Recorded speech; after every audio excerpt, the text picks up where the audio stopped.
1851 سے پہلے اس دنیا کا کوئی آدمی نہیں جانتا تھا کہ خدائی کا دعویٰ کرنے والا فرعون کے لاش کا کیا ہوا تھا اور اس کے باقیات کہاں ہیں اور ہے بھی یا نہیں۔ توریت، انجیل اور قرآن مجید میں اس واقعے کا تفصیل سے ذکر ملتا ہے کہ حضرت موسیٰ علیہ السلام اور بنی اسرائیل کا پیچھا کرتا ہوا فرعون پانی میں غرق ہو کر اپنی فوج سمیت مر گیا تھا، جبکہ حضرت موسیٰ علیہ السلام اور بنی اسرائیل اللہ کے حکم سے سمندر کے بیچ بننے والے راستے سے گزر گئے تھے۔ اس کے بعد فرعون کا کیا ہوا تھا، اس بارے میں بائبل اور توریت خاموش ہے، لیکن قرآن مجید میں اس کے انجام کے بارے میں ایک بہت ہی عجیب بات کہی گئی تھی جس کی کسی کو سمجھ نہیں تھی کہ اس کا کیا مطلب ہے۔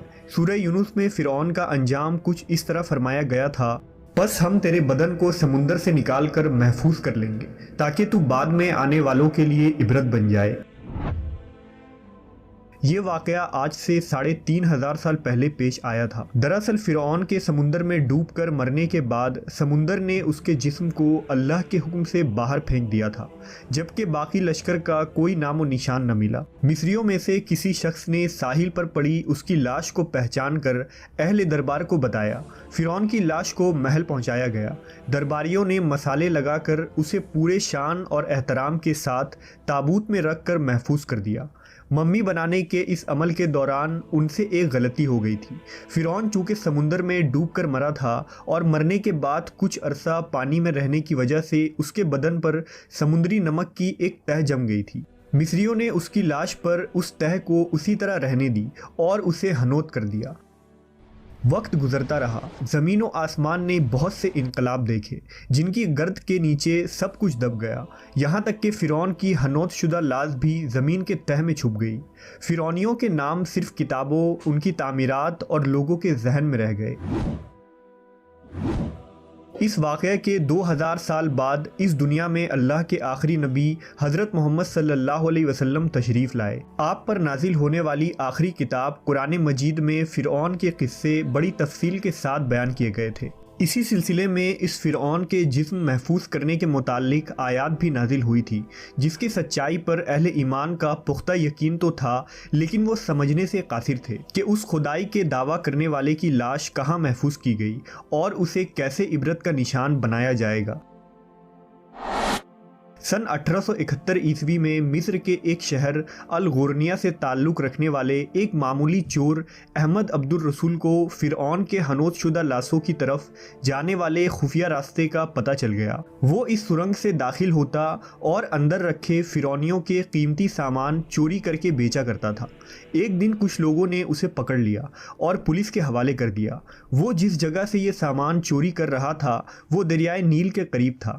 وہاں سے ملنے والے راستے کی جب مسلسل کھدائی کی گئی تو وہاں دوسرے ممیوں کے ساتھ اس غرق ہونے والے فرعون کی لاش بھی مل گئی۔ اس کے کفن پر سینے کے مقام پر اس کا نام لکھا ہوا تھا۔ ان ممیوں کو ماہرین قاہرہ لے گئے۔ جب ان ممیوں کا جائزہ لیا گیا تو فرعون کے ممی پر جمے نمک کے تہ سے یہ تصدیق ہو گئی کہ یہ وہی فرعون ہے جسے اللہ نے پانی میں غرق کر کے بدترین انجام سے ہمکنار کیا تھا۔ یہ بہت بڑی کھوج تھی، لہذا دنیا بھر کے آرکیولوجسٹ اور سائنٹسٹ مصر آنے لگے۔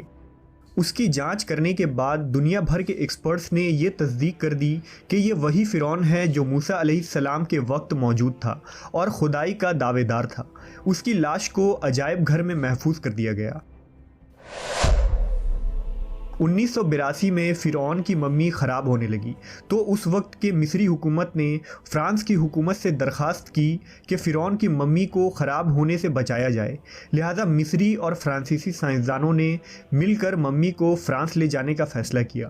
جب فرعون کی لاش کو فرانس پہنچایا گیا تو ایئرپورٹ پر اس دور کے فرانسیسی صدر خود حکومت کے تمام عہدیداروں اور فوج کے افسروں کے ساتھ استقبال کے لیے موجود تھے۔ فرعون کا استقبال کسی عظیم زندہ بادشاہ کی طرح کیا گیا۔ فوجی دستوں نے توپوں کی سلامی دی اور پھر ممی کو ماہر ڈاکٹروں کے ٹیم کے حوالے کیا گیا۔ اس ٹیم کی سربراہی ڈاکٹر موریس بوکائی نے کی تھی۔ مائکروسکوپک ٹیسٹ کے ذریعہ ممی کے تمام اعضاء کا باریکی سے جائزہ لیا گیا تو معلوم ہوا کہ اس کی لاش اور جسم میں سمندر کے ذرات ابھی تک موجود ہیں۔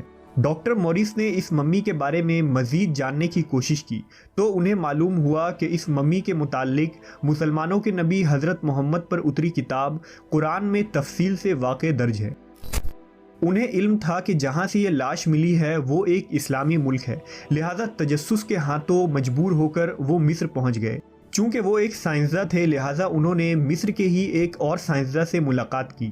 اس نے قرآن پاک کھول کر ڈاکٹر موریس کو سورہ یونس کی ان آیتوں کا ترجمہ لفظ بہ لفظ سنایا۔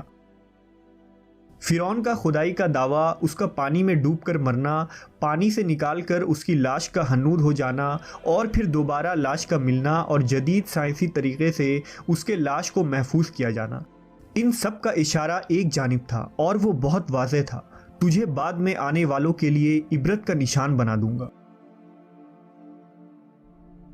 فرعون کی لاش محفوظ کر کے ایسے دنیا کے سامنے لا کر رکھ دی گئی کہ انٹرنیٹ کے ایک کلک پر رسائل اور چینلز پر اور میوزیمز میں اربوں انسانوں کی آنکھوں کے سامنے یہ بدترین اور قابل ترس حالت میں موجود ہے، عبرت کے لیے، سوچنے کے لیے کہ عبادت کے لائق اور ہمیشہ رہنے والا وہی رب ہے جو سب کا خالق اور رازق ہے۔